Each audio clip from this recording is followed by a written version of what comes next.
Hey you nines! Hello! Welcome to a video that's going to be talking about health. And are you healthy during a global pandemic? A silly question, you may ask?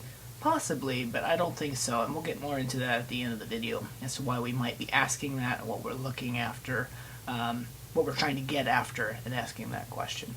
But for the time now, what I'd like to do is just talk a little bit about COVID, what it's doing to everybody, and then try to take some of those insights and apply them to you specifically as a 9 and see what that might be doing to your inner world and your emotions and thoughts and activity.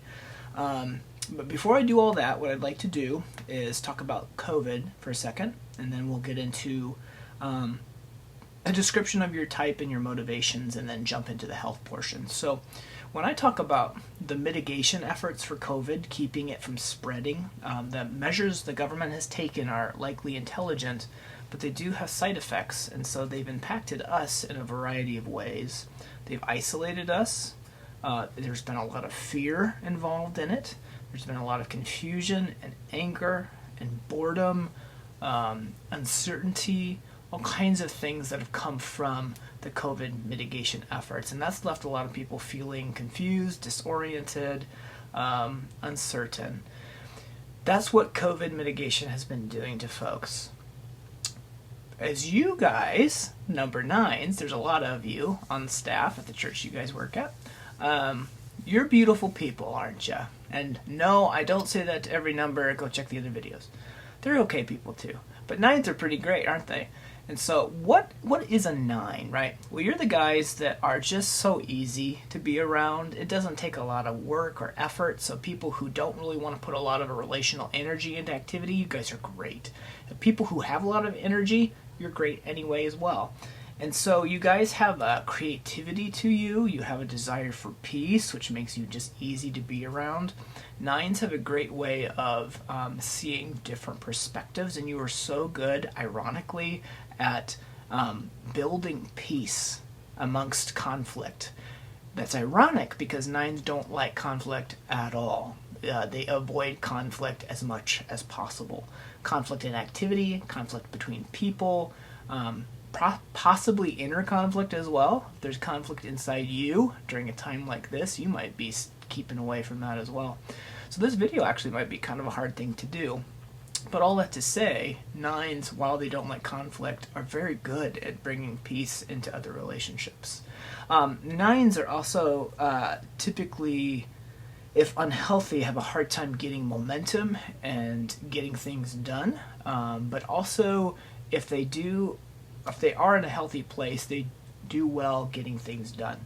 And so like every other number, there's something 9s avoid that they think will make them healthy and they pursue, that they struggle with, and something that they long to hear. The thing that 9s avoid is conflict and tension, like the plague, right? Not to make a pun. But they stay away from any kind of relational tension, discord, emotional weirdness, situations like that. They don't necessarily like that if it impacts their peace and their place in the world. So if you think about that, there could be relationships, situations, activities even, if you feel uncertain in them and they cause you discord, that you will avoid. You don't want to go there. You stay away from it. My battery's low, so we'll see if we can get through this here.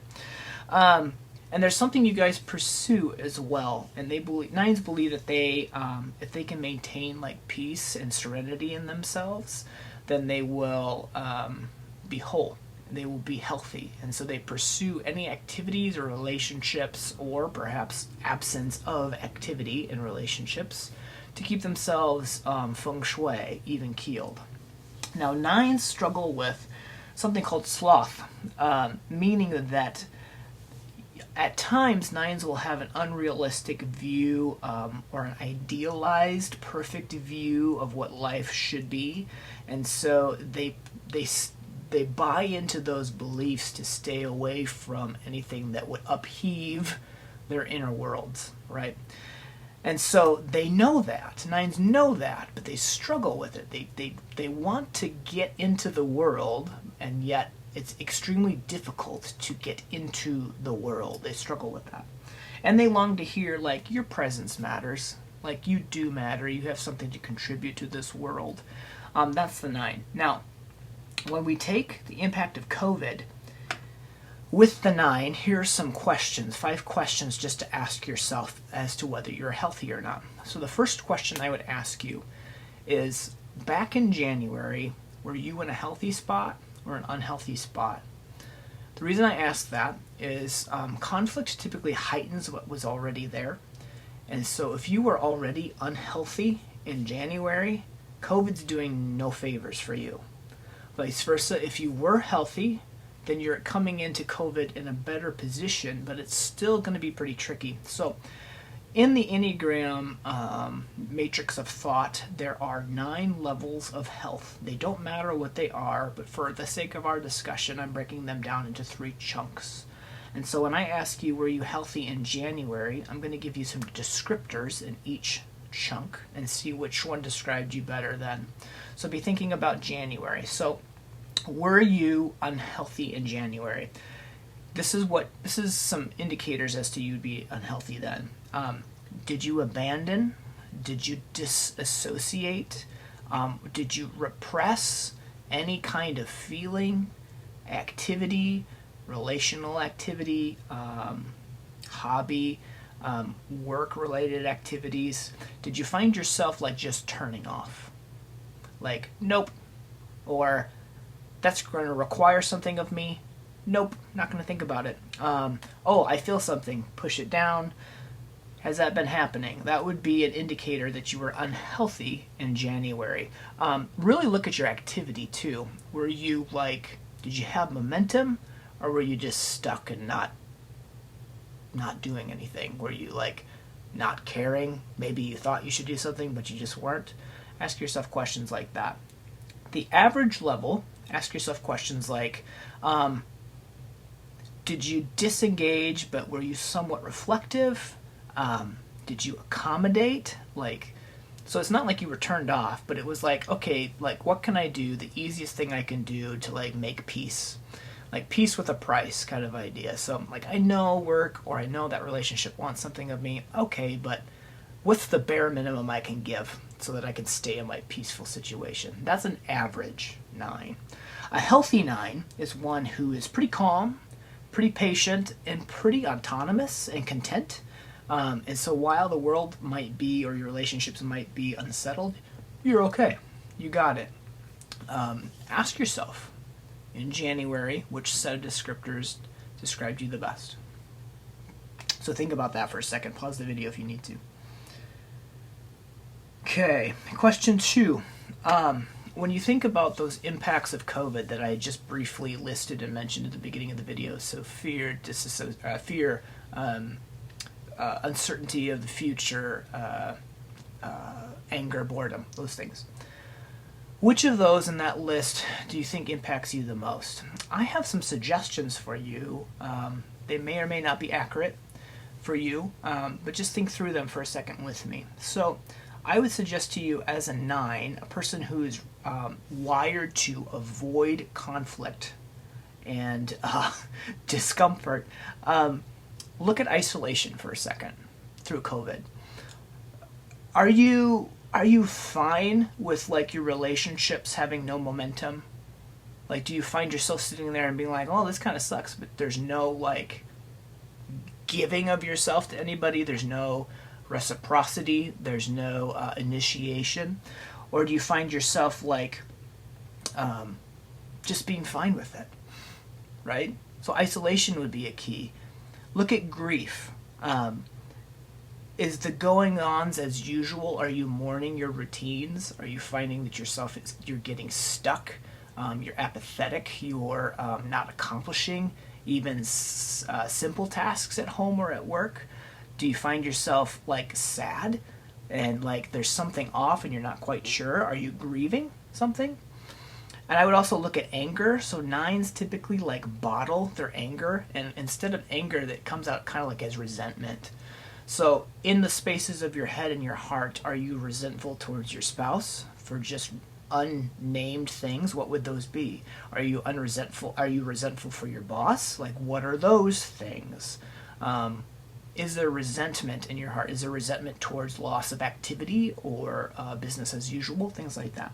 And I would look at boredom as a 9. Because 9s can disengage and lack desire and lack momentum, a pandemic that puts you in your home where you can't pursue relational or activities of interest like you used to can really get you stuck. And I know a lot of you are still working, but I guarantee you those work relationships and those work activities look so different right now. And so what is boredom doing to you if you are in fact bored? Okay, so those would be questions to look at, number 2. So think about that for a second. The third health question is this. So your natural intelligence as a 9 is activity and your gut. So you have a sense of what is right. You can intuitively know something. It just seems right to you. And that doesn't mean you're not a thinker, and that doesn't mean you're not a feeler, because you're a human being, so you have those as well. But it is just to say that you naturally intuit things as true. So here's the question. If you are in fact dealing with isolation and grief and loss and resentment or boredom from COVID, then you will naturally process that through activity, if you're healthy, or as a 9, avoidance, but let's just say you're healthy for a second, you would process that through activity and intuition. So you would intuit things. So some of the things I'm saying, you might already be like, yeah, I already thought of that, which is good. That means you're intuiting it. But you want to make sure that you're balancing that with emotional intelligence. So what am I feeling? Why am I feeling it? What's the trigger? And what do I do with it? As well as intellect, like what thoughts am I believing about this? What is in fact true about how to best approach COVID? Things like that. Make sure you're balancing your intelligence center. So think about that for a second. Are you relying just on your strengths of gut and intuition, or are you in fact thinking and emotionally processing as well? So think about that for a minute. Pause the video if you need to. The fourth thing I would point out is look at your health and stress lines. So if you remember, 9s move towards 3. Yes, and health. I had to think for that for a second. So instead of being slothful and self-neglectful and care towards yourself, you move towards self-development. You move towards activity. You move towards energetic momentum and accomplishment when you're healthy. Vice versa, when a 9 is stressed, you move towards the bad parts of a 6, and you look complacent and anxious and worried and stuck. So I would say, look at those health and stress lines. Do you look more like an active 3 in this time of COVID, or do you look more like an anxious, stuck 6 with uncertainty? Ask yourself that question. That's number 4. Which one do you look more like right now? And then the last question is this. So the coping mechanism of the 9 is simply to turn off, to disassociate. This is different than like diminishing things. It's basically just to be like, meh. That's what a 9 does when they are trying to cope. To keep equilibrium and peace, you turn off. And so the question would be, in your work life, in your home life, in your thought life, in your emotional life, are you turning off anywhere in there? And if you are, then that is a yellow flag to say, are you doing that for a good reason or not? Quick, fast, a lot of information there, I realize. Would you believe I had a ton more? I'm sure you do, but just for the sake of time, I need to cut this short. Just know that in finding these informations about yourself and these roots in your heart, God will be able to do a good work in you to make you healthier and more effective for those people around you in your home. We desperately need healthy 9s in our lives, so God bless you and help you in that process.